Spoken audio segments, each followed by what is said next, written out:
What can I do to resolve my Nighthawk router's connection problem? Hello everyone. If you're experiencing connection issues with your Nighthawk router, don't fret. This video will provide you with a step-by-step guide on how to diagnose and fix these problems.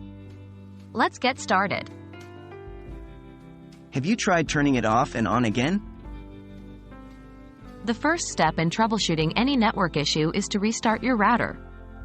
Simply unplug your router, wait for about a minute, then plug it back in. Allow a few minutes for your router to fully boot up, then check your connection. Is your firmware updated? An outdated firmware can cause numerous problems, including connection issues. Therefore, always ensure your router's firmware is updated to the latest version. You can do this by accessing the router's admin panel, usually through a web browser. Look for an option related to updating or upgrading the firmware.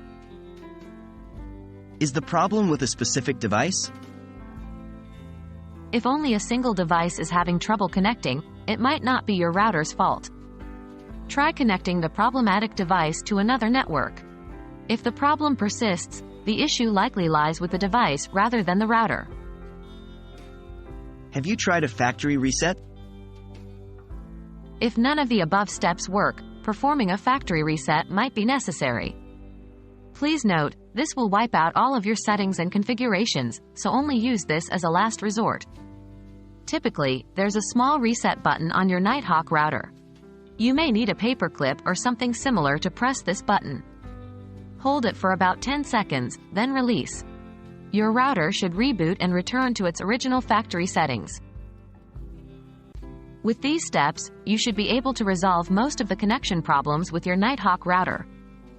If you're still experiencing difficulties, it might be time to reach out to Netgear's customer support for further assistance. We hope this video has been helpful. Thanks for watching and happy troubleshooting.